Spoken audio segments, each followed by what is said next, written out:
دنیا کے اے مسافر منزل ان الحمد لله والصلاة والسلام على رسول الله اما بعد اعوذ بالله السميع العليم من الشيطان الرجيم من همزه ونفثه ونفثه أينما تكونوا يدرككم الموت ولو كنتم في بروج مشيدة صدق الله العظيم۔ حضرات محترم، اللہ تعالیٰ کی توفیق سے قرآن مجید کا آیت کا کچھ حصہ آپ کے سامنے میں نے تلاوت کیا ہے، جس کا مفہوم کچھ اس طرح سے ہے کہ اے لوگوں، اگر تم کسی ایسی جگہ پر بھی اپنا گھر بنا لو یا کسی ایسی جگہ پر بھی تم چھپ جاؤ جو بالکل پیک ہو، جس طرح ہم کہتے ہیں نا کوئی چیز سیل پیک کرنی، اس طرح سے کوئی پیک ہو، کوئی اندر آنے جانے والا نہ ہو، نہ اس کے اندر ہوا کراس کرتی ہو، یعنی کہ اتنی بند کوئی چیز ہو، اگر تم اس کے اندر بھی جا کر بیٹھ جاتے ہو، یدرککم الموت ولو کنتم فی بروج مشیدہ، تو موت تمہیں وہاں بھی آ پکڑے گی۔ اب یہ ہمارا ایک نظریہ بن چکا ہے کہ لازمی طور پر انسان بیمار ہوگا تبھی اس کو کچھ ہوگا، لازمی طور پر خدا نہ خواستہ اللہ تعالیٰ سب کو محفوظ رکھے، کوئی ایکسیڈنٹ ہوگا تب ہی انسان فوت ہوگا، یا جب کوئی اپنے بڑھاپے کو پہنچ جائے گا تب ہی کچھ ہوگا، تو تب ہی وہ موت اس کو لے کر جائے گی، اس سے پہلے کوئی کہیں نہیں جانے والا۔ یہ ہمارے دماغ میں بیٹھ چکی ہے، یہ بات جو ہے ایسے بیٹھ چکی ہے کہ ہم نے ہر کام کرنا چھوڑ دیا ہے، ہم صرف اور صرف دنیا داری کے پیچھے پڑے ہیں، کسی طریقے سے وہ چیز مجھے مل جائے، جو اس بندے کے پاس ہے وہ بھی مجھے مل جائے، جو فلاں کے پاس ہے وہ بھی مجھے مل جائے، میں اپنا اتنا بڑا مکان بنا لوں، اتنی بڑی دکان ڈال لوں، اتنی بڑی فیکٹری ڈال لوں کہ لوگ مجھے ادھر ادھر باتوں میں یاد رکھیں کہ یار فلاں بندہ کمال کا شخص ہے، اس کے پاس اتنی دولت ہے، اتنی مہنگی مہنگی گاڑیاں ہیں، اتنے مہنگے مہنگے موبائل ہیں۔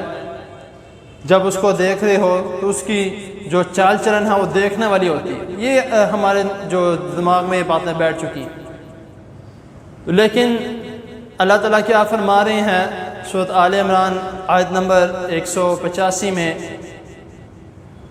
کل نفس ذائقۃ الموت وانما توفون اجورکم یوم القیامہ فمن زحزح عن النار وادخل الجنۃ فقد فاز وما الحیاۃ الدنیا الا متاع الغرور۔ اللہ تعالیٰ فرما رہے ہیں کہ وما الحیاۃ الدنیا الا متاع الغرور، یہ دنیا کا جو سامان ہے محض ایک دھوکے کا سامان ہے۔ اگر تم کامیابی چاہتے ہو، فمن زحزح عن النار وادخل الجنۃ فقد فاز، کہ اگر تم کامیابی چاہتے ہو نا تو سب سے بڑی کامیابی تمہاری یہ ہے، سن لو، سب سے بڑی کامیابی تمہاری یہ ہے جو آگ سے آزاد کر دیا گیا اور جنت میں داخل ہو گیا۔ اب یہ ہم سوچ رہے ہیں، یہ کوئی بھی نہیں سوچ رہا، الا ماشاءاللہ لوگ ایسے ہیں جو یہ باتیں سوچ رہے ہیں کہ ہمیں یہ سب کچھ ملے گا، اور جو یہ باتیں سوچ رہے ہیں خدا کی قسم ان کی نماز، ان کا روزہ، ان کے نیک اعمال دیکھنے والے ہوتے ہیں، اور ایسے لوگوں کو اپنی کیا کہتے ہیں اس کو دکھاوا کرنے کی ضرورت نہیں پڑتی، یا ان کو لوگوں کے سامنے آنے کی ضرورت نہیں پڑتی، ایسے لوگوں کو اللہ تعالیٰ خود دکھا دیتے ہیں کہ یہ میرا بندہ ہے جس کو میں بغیر حساب کتاب کے جنت میں بھیج دوں گا انشاءاللہ تعالیٰ۔ اللہ تعالیٰ اس بندے کو خود دکھا دیتے ہیں، اس کو کسی شہرت کی یا اس کو کسی فیمس ہونے کی ضرورت نہیں پڑتی۔ لیکن ہم آج کل کس کاموں میں پڑے ہیں یا ہم آج کل کیا کر رہے ہیں، یہ ہم نے بالکل چھوڑ دیا ہے۔ جب اللہ تعالیٰ ہم سے پوچھیں گے کہ کیا کر کے آیا دنیا میں، ہمارے پاس کوئی جواب نہیں ہوگا. ہم کہیں گے اے اللہ میں نے فلاں کوٹھی بنائی ہے. ہم سے کوئی پوچھ تاچھ کرنے کے لیے آ جائے انکم ٹیکس والے کہ بھائی تم نے اتنا کچھ بنایا, ہمارے پسینے چھوٹنے لگ جاتے ہیں کہ ہم کس طرح جواب دیں گے. بے شک سب کچھ حلال کا ہو, بے شک ہم نے سب کچھ وائٹ منی سے لگایا ہو, لیکن ہمارے پسینے چھوٹنے لگ جاتے ہیں کہ ہم ان کو کیسے جواب دیں گے کہ یہ میں نے اتنے پیسے لے کر, یا اتنے پیسوں سے میں نے ایک کام کیا, اتنے پیسوں سے میں نے اپنی دکان ڈالی, اتنے پیسوں سے میں نے اپنی یہ فیکٹری بنائی, اس فیکٹری میں یہ چلتا ہے, یا میرے گھر میں یہ اتنے لوگ ہیں. ہم یعنی کہ ڈر جاتے ہیں یکدم. لیکن یہ سوچا جائے جب جس نے سب کچھ دیا ہے, جب اس نے حساب لینا شروع کرنا ہے تب ہم حساب دے سکیں گے.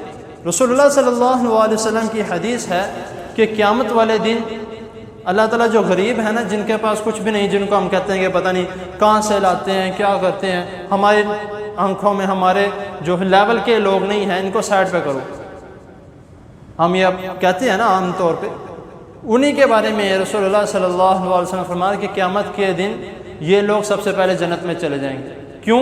ان کا کوئی حساب نہیں ہے, نہ ان کے پاس کوئی مال آیا, نہ انہوں نے ادھر زکوٰۃ کا ان کو نہ کوئی مسئلہ, نہ انہوں نے کوئی صدقہ دینا. جو گھر کا سرکٹ چل جائے مشکل سے چلا لینا ہے.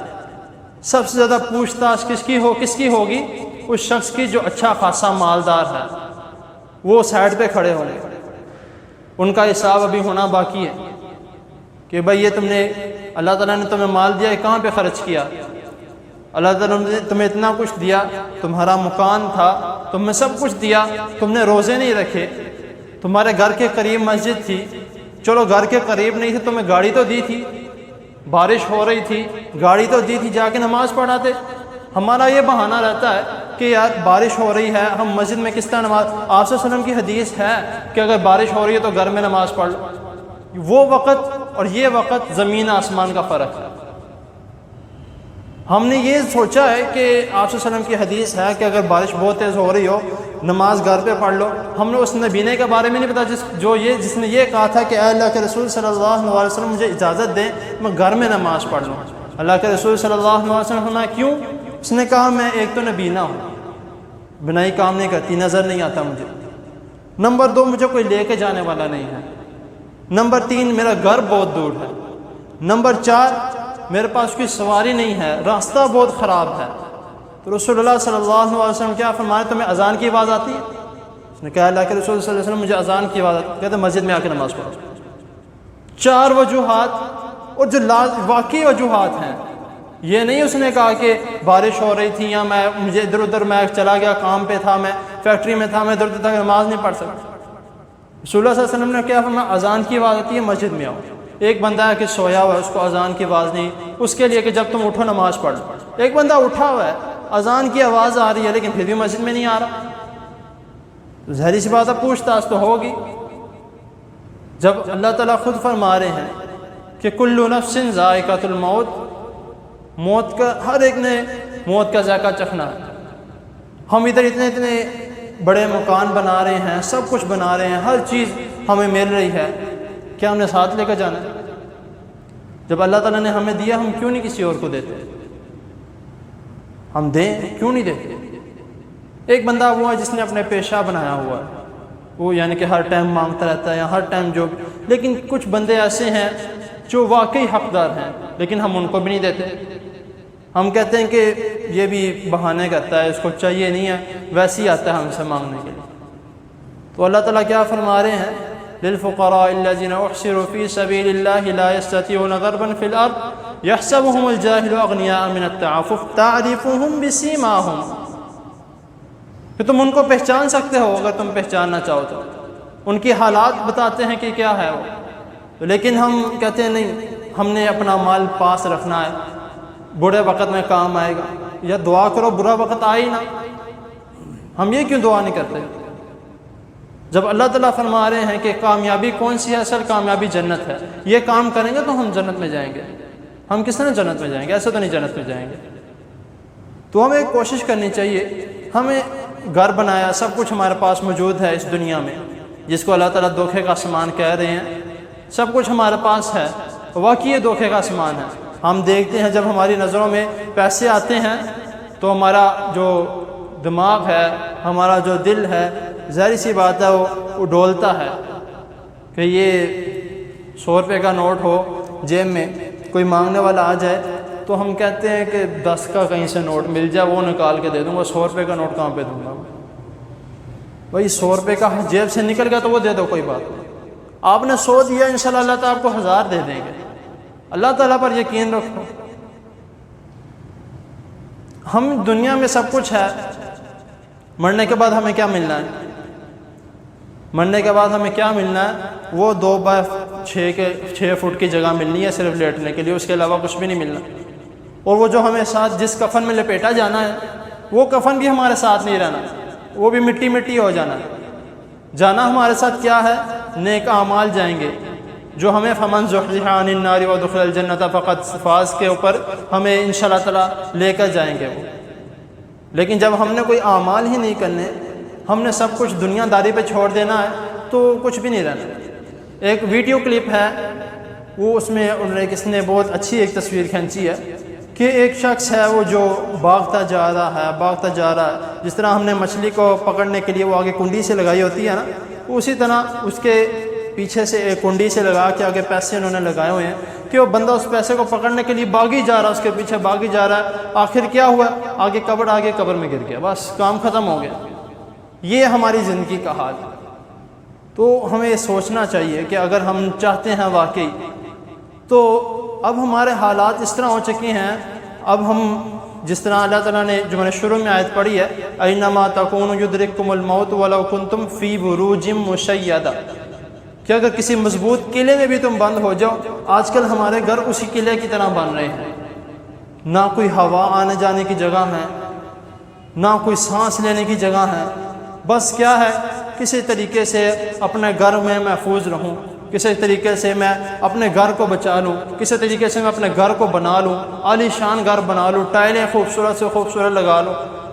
اب کئی مرتبہ آپ نے اخبارات میں پڑھا ہوگا، کسی فلاں بندے نے اپنا گھر بنایا، اور میں نے خود یہ دیکھا بھی ہے اور پڑھا بھی ہے کہ ایک بندے نے، نام نہیں لینا بھی نہیں چاہیے اگر کسی کے بارے میں آپ اس طرح بات کرتے ہیں، ایک بندے نے اپنا گھر بنایا، میرے خیال سے کوئی 5-6 کنال کا اس کا گھر ہے۔ اس گھر میں اس نے جو اپنا گھر کا باتھ روم بنایا وہ 10 مرلے کا باتھ روم بنایا۔ اب وہ 10 مرلے کے باتھ روم میں کیا کرنا، جانا تو پھر بھی باتھ روم کیا کرنے کے لیے، پیشاب کرنے، بولو براز کرنے کے لیے باتھ روم میں جانا ہے، 10 مرلے کا باتھ روم بنا کے کیا کرنا ہے؟ تو پھر وہاں پر ٹی وی لگایا ہوا، بیٹھنے کی جگہ کرسی میز لگایا ہوا، ایک الماری لگائی ہوئی جس میں مختلف کتابیں پڑھی ہیں یا اخبارات جس طرح گھروں میں آتے ہیں، اس کے علاوہ ادھر فون لگایا ہوا ہے کہ بندہ اندر آرام سے جب باتھ روم نہانے کے لیے جائے نا، وہ جو ٹب سا جو لگایا ہوا، آٹو سسٹم آ گیا کہ بٹن دباؤ پانی آٹومیٹکلی بھاپ سے گرم ہو جاتا ہے، وہ ٹب سسٹم لگایا، اور ساتھ یہ فون لگایا کہ اگر کوئی بات کرنی ہو یا کوئی کسی تو فون لگاؤ جو بھائی بات کرو، اور یہ کام۔ اور جس جگہ کو رسول اللہ صلی اللہ علیہ وسلم فرما رہے ہیں کہ جب تم باتھ روم میں داخل ہو، کیا پڑھ کے داخل ہو؟ اللہم انی اعوذ بک من الخبث والخبائث۔ یہ شیطان کی جگہ ہے، یہ انسانوں کی جگہ نہیں ہے۔ اور باہر نکلتے ہم کیا پڑھتے ہیں؟ غفرانک، اے اللہ ہمیں معاف کر دے، ہم اتنی دیر آپ کی رحمت سے دور رہے۔ کسی لیے کہا گیا کہ اے اللہ اس باتھ روم میں جا رہے ہیں، وہ شیطان کی جگہ ہے، ہمیں معاف کر دے، ہم اتنی دیر آپ کی رحمت سے، بے شک کچھ سیکنڈ کے لیے کیوں نہیں۔ لیکن ہم اس بات کا خیال، ہم کہتے ہیں بس ہمیں دنیا مل جائے، آخرت میں دیکھ لیں گے۔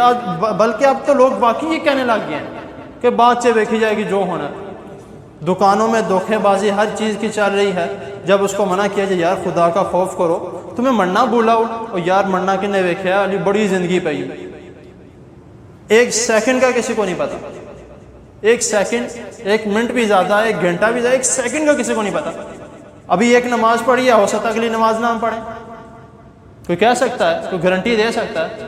آنے کی ترتیب ہے، جیسے میں والدین کا میں سب سے بڑا بیٹا ہوں، پھر اس سے چھوٹا بیٹا، پھر بیٹا، آنے کی ترتیب ہے، جانے کی کوئی ترتیب نہیں۔ ہو سکتا ہے کسی کا بیٹا ہوا ہے، سب سے بڑا بیٹا ماشاءاللہ کوئی 25-30 سال کا ہے، سب سے چھوٹا بیٹا کوئی 10-15 سال کا، وہ فوت ہو جائے، کوئی ترتیب ہے؟ کوئی ترتیب نہیں۔ تو اس کا ہمیں خیال کرنا ہے، اس بات کو اپنے دماغ سے نکال دیں کہ ہم جب بڑے ہوں گے یا کوئی خدا نخواستہ کوئی حادثہ ہوگا تب ہی ہم نے فوت ہونا، یہ اپنے دماغ سے نکال دیں۔ یہ ہمارے جو دماغ میں جس نے یہ فطور بڑھا ہے، جس نے بھی یہ بات بڑھی ہے، تو خدا کا واسطہ ہے، خدا کے لیے، اللہ تعالیٰ کے لیے یہ بات اپنے دماغ سے نکال. ہر عمل کو ہم چھوٹے سے چھوٹا عمل چھوڑ دیتے ہیں کہ کوئی نہیں، چھوٹا سا عمل ہم نے اس کا کیا لے کے کرنا ہے. ایک لفظ جو حدیث کے الفاظ آتے ہیں سبحان اللہ و بحمدہ، چھوٹا سا لفظ ہے، کتنے؟ 3 جملوں کا ایک لفظ، 3 لفظوں کا ایک جملہ ہے، سبحان اللہ و بحمدہ. رسول اللہ صلی اللہ علیہ وسلم فرما رہے ہیں کہ جو شخص اس کو صبح اور شام 100 مرتبہ پڑھے گا، اگر اس کے گناہ سمندر کی جاگ کے برابر بھی ہوں گے معاف کر دیے جائیں گے. اب یہ چھوٹا سا عمل ہے، ہم کہتے ہیں کوئی نہیں، چھوٹا کو بڑا کوئی نیکی آئے گی پھر کریں گے، تو چھوٹے سے کر کے ہم نے کیا کرنا. کوئی چھوٹا کرنا شروع ہوگا تو انشاءاللہ تعالیٰ اللہ تعالیٰ بڑے کی توفیق دیں گے.